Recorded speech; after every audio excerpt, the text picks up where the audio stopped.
번은 우리 직원이 저한테 와가지고 우리끼리 있을 때 일 잘하는데요, 소장님만 있으면 일을 못해요, 트라우마가 생겼어요, 이러는 거예요. 제가 하도 뭐라고 하고 하도 갈구고 그러니까 제 별명이 차 트라우마였던 거예요. 근데 그 얘기를 해주는 직원한테 우리는 정말 고마워해야 됩니다.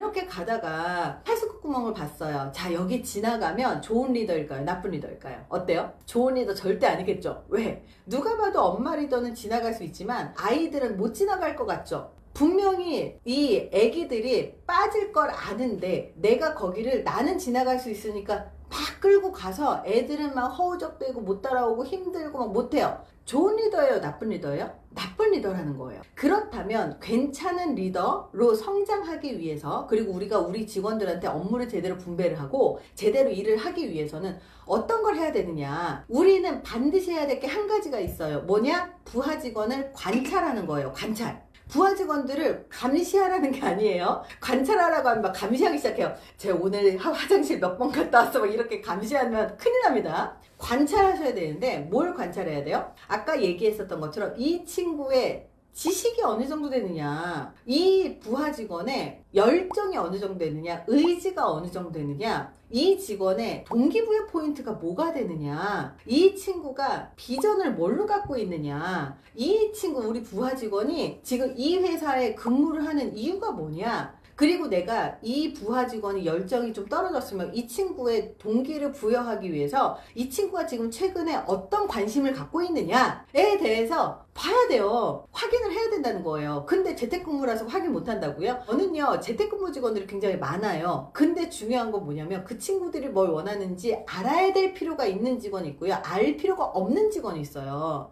솔직히 말하면 저는 중간에 있는, 지금 저 입장에서는 이 파트장님들의 역할을 하시는 우리 친구들이죠. 중간에 있는 파트장님들의 역할을 하는 우리 직원 같은 경우는요, 이 친구가 동기가 뭐가 있고, 그리고 이 친구가 목표가 뭐가 있고, 이 친구가 왜 이 직업을 갖고 있고, 이 친구가 왜 내 밑에서 일할까에 대해서 이 친구들하고는 굉장히 커뮤니케이션을 잘해요. 즉 내 바로 밑에 있는 친구들하고는요, 커뮤니케이션을 굉장히 잘합니다. 근데 그 밑에 있는 친구들한테는요, 필요하지 않으면 얘기하지 않습니다. 왜 그럴까요?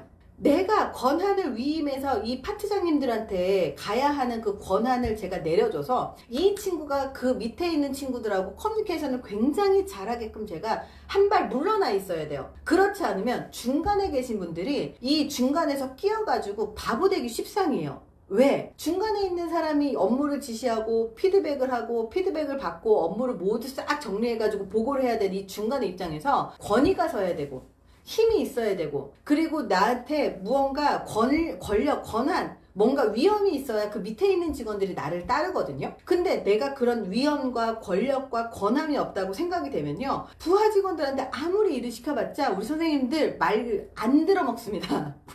우리 부하 직원들이 말을 안 들어먹어요. 그것만큼 피곤한 게 없어요. 그렇기 때문에 우리 선생님들이 중간에 끼어있지만 나 힘 없어, 이런 느낌으로 부하 직원들을 대하시면 안 된다는 얘기예요. 아무리 중간에 끼어있다고 하더라도 내가 그건 권한이 없어서 팀장님한테 한번 물어봐야지 확인할 수 있을 것 같아.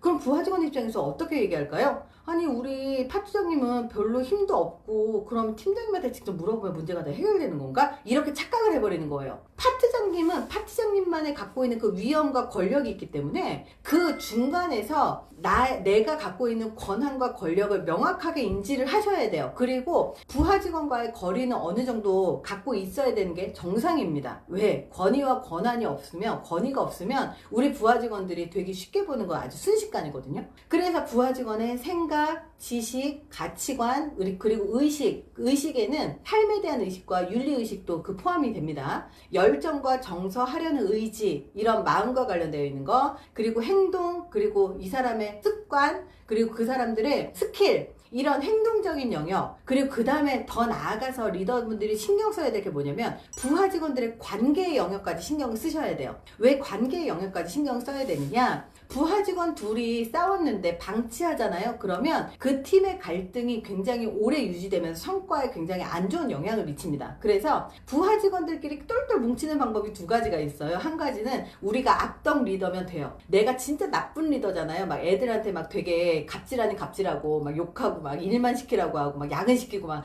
그렇게 하잖아요. 그러면 부하 직원들끼리 엄청 똘똘 뭉쳐서 내용만 할 겁니다.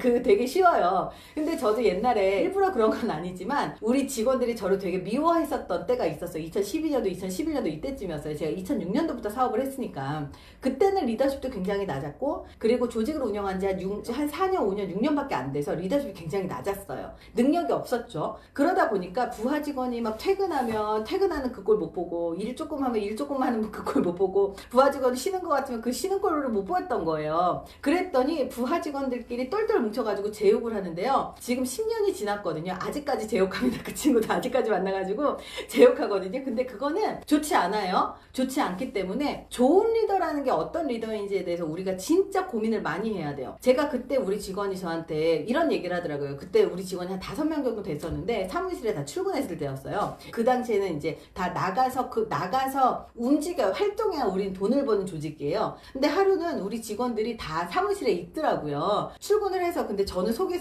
막 바짝바짝 마르죠. 왜냐면 안 나가는 만큼 매출이 줄어드는 건데 그래서 말은 못했지만 속을 바짝바짝 이제 속이 애가 탔는데요. 애가 타도 말은 못하잖아요. 그래도 가만히 있었어요. 그래도 우리 직원 하나가 그러는 거예요. 우리 모두 우리 회사에 다 출근하니까 너무 좋다 이러는 거예요.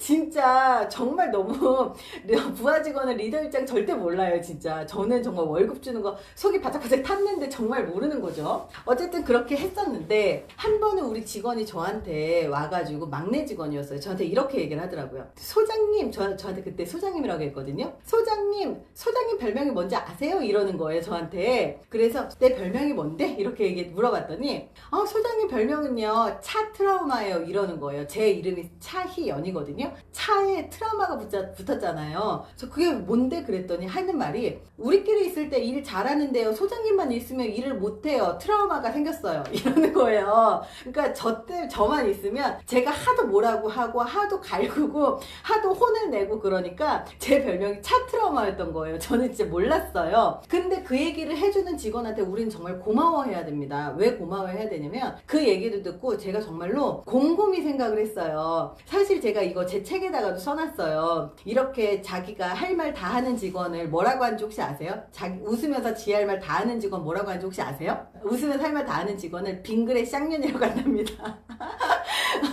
이걸 줄여서 빙짱이라고 한다는데요. 우리 직원 중에 특히 신입사원들 있잖아요. 신입사원들이 이렇게 할 말 다 하는 직원들이 요즘에 굉장히 많아요. 그래서 이렇게 직원이 저한테 소장님 왜 회사 출근하셔가지고 커피 드셔놓고 커피잔 설거지 안 하세요? 저한테. 옛날에는 우리 직원들이 알아서 설거지 해줘서 제가 생각도 못 했었던 부분인데 그렇게 하길래 미안해 내가 설거지 할게 내 거 하지마 이렇게 얘기했던 적도 있었는데 이렇게 얘기하는 친구들한테 정말로 고마워해야 되는 게 뭐냐면 나에 대한 피드백을 하니까 내가 계속 개선을 하잖아요. 이 개선을 할 수 있어서 그 당시에 우리 직원들이 회사를 망했었던 이유가 되게 여러 가지가 있었지만 제가 우리 직원들이 일을 편하게 할 수 있게끔 환경을 만들어줘야 되는데 자꾸 내가 일하기 싫게끔 만들어줬던 것 뿐이에요. 말 한마디라도 이쁜 말하고 말 한마디라도 좋은 말하고 말 한마디라도 동기부여를 해줘야 되는데 그 말 한마디를 너 일 다 했어? 야 그렇게 잠 안 자고 일하면서 그것밖에 못하니? 막 이렇게 얘기를 하니까 얼마나 저를 미워했겠어요. 그래서 저를 미워했었던 직원들이 많이 있었는데 그 경험을 바탕으로 두 번째 회사를 다시 법인을 설립을 할 때는 정말 반성 많이 하고 직원들한테 어떻게 하면 잘할 수 있는지를 진짜 반성을 많이 했어요. 그래서 그 얘기들을 진짜 스몰 토크식으로 제가 그 노하우들을 얘기를 진짜 다 해드릴게요. 진짜 다 해드릴게요.